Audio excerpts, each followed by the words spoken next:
అందరికీ నమస్కారం. శ్రీధర్ రాజు YouTube channel కి స్వాగతం.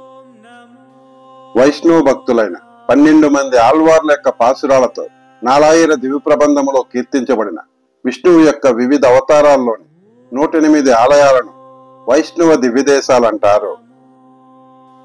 ఈ 108 దివ్యదేశాలే కాకుండా ఆళ్వార్లు తమ పాసురాలతో కీర్తించకపోయినా వైష్ణవ సాంప్రదాయంతో దివ్యదేశాల వంటి గొప్పతనాన్ని కలిగి ఉన్న అత్యంత శక్తివంతమైన 108 విష్ణు ఆలయాలను గుర్తించారు.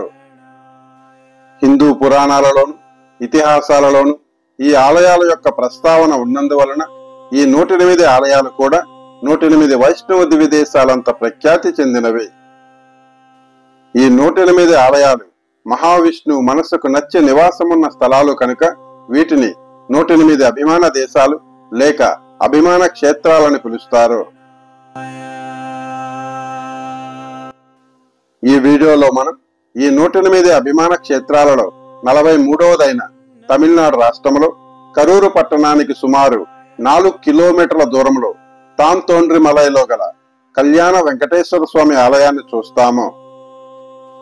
తిరుపతి వెంకటేశ్వర స్వామి స్వయంగా ఈ ప్రాంతంలో కొలువైనందున ఈ ప్రాంతాన్ని దక్షిణ తిరుపతిగా భావిస్తున్నారు. తమిళనాడులోని ఒక ప్రధాన పట్టణమైన కరూరు నుంచి గుజలియంపరై మీదుగా దిండిగల్ పట్టణానికి వెళ్లే మార్గంలో కరూరుకి సుమారు 4 కిలోమీటర్ల దూరంలో ఈ ఆలయం కలదు.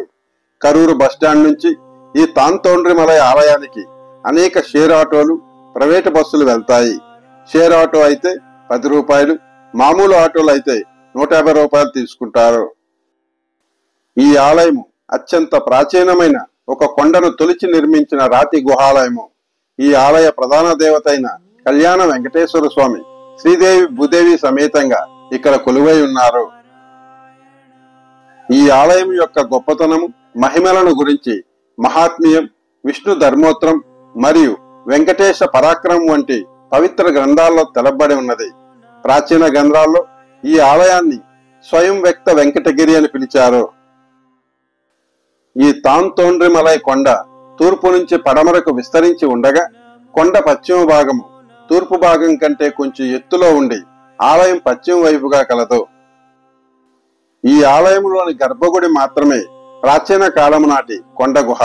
మిగతా అర్ధమండపము, ప్రవేశ హాలు తర్వాత కాలంలో నిర్మించబడ్డాయి. గర్భగుడిలో ఛాతిలో లక్ష్మీదేవి ఉండగా కళ్యాణ వెంకటేశ్వర స్వామి 4 చేతులను కలిగి భక్తులను ఆశీర్వదించే భంగిమలో పశ్చిమ దిశగా కొలువై భక్త ప్రతీననగా కొలువబడుతున్నారు. గర్భగుడికి ఎడమవైపున గరుడాల్వార్ మందిరము, కుడివైపున రాధా కళ్యాణం, సీతా కళ్యాణం కోసము ఒక కళ్యాణ మండపాల కలవు.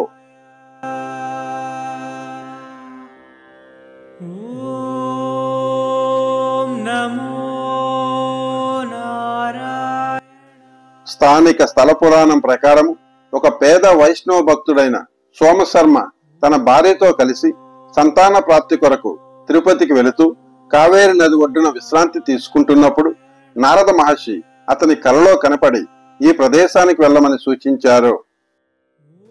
నారద మహర్షి సూచన మేరకు సోమశర్మ ఈ ప్రదేశానికి వచ్చి వెంకటేశ్వర స్వామిని ప్రార్థించగా స్వామి ఒక తేజోమూర్తిగా ఈ కొండ గుహలో వెలిశారు. సోమశర్మ స్వామిని పూజించి స్వామి యొక్క ఆశీస్సులతో సద్గుణ సంతానాన్ని పొందారు. భక్తుడి కోసం స్వామి ఈ ప్రదేశములో కొలువైనారు కనుక ఈ ప్రాంతాన్ని తాంతోండ్రిమలై అంటారు. దీనికి తనంతట తానే కొలువైన స్వామి అని అర్థము. ప్రసిద్ధ శైవ భక్తుడు శాపవశాస్తు కోతి ముఖముతో జన్మించిన ముచుకుంద చక్రవర్తి తన శాప విముక్తి కోసం అనేక శివాలయాలతో పాటు కొన్ని విష్ణు ఆలయాలను కూడా నిర్మించారు. వాటిలో ఈ కళ్యాణ వెంకటేశ్వర స్వామి ఆలయం కూడా ఒకటి. మదురైని పరిపాలించిన తిరుమల నాయక్ కూడా ఈ ఆలయ అభివృద్ధికి భారీ విరాళాలను అందించారు.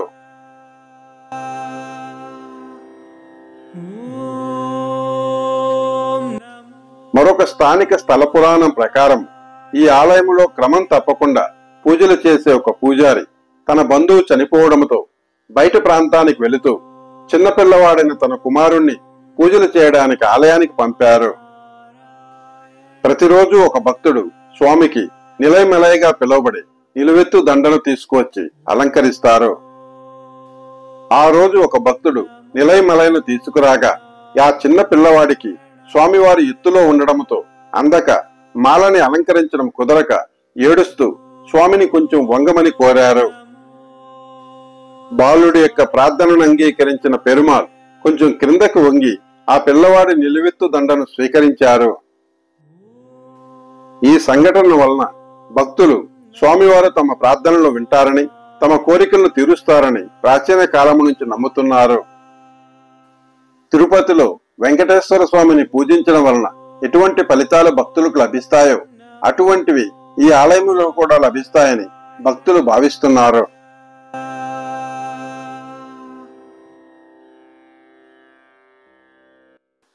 తిరుపతికి వెళ్ళలేని భక్తులు ఈ ఆలయంలోని స్వామిని పూజించి ఫలితాన్ని పొందుతున్నారు. వివాహ సంబంధమైన ఆటంకాలు తొలగడానికి ఈ ఆలయంలోని స్వామికి కళ్యాణం చేయిస్తారు.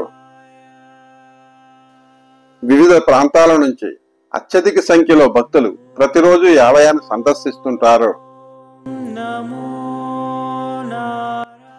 తమిళనాడులోని అన్ని ప్రధాన నగరాల నుంచి ఈ కరూరు పట్టణానికి బస్సు, రైలు సౌకర్యాలు కలవు. ఈ కరూరు పట్టణానికి సుమారు 4 కిలోమీటర్ల దూరంలోనే ఈ ఆలయం ఉండడం వల్ల భక్తులకు రవాణా సౌకర్యాలు బాగా ఉన్నవి. ఈ ఆలయం ఉదయం 7 గంటల నుంచి మధ్యాహ్నం 1 గంట వరకు మరియు సాయంత్రం 4 గంటల నుంచి రాత్రి 8 గంటల వరకు తెరిచి ఉంటుంది. అత్యంత ప్రాచీనమైన, ప్రసిద్ధి చెందిన కరూరు పట్టణ సమీపంలోని తాన్తోండ్రిమలైలో గల కళ్యాణ వెంకటేశ్వర స్వామి ఆలయాన్ని ప్రత్యక్షంగా దర్శించి ఆ ఆలయ విశేషాలను మీకు అందించడం దైవకార్యంగా భావిస్తూ మీ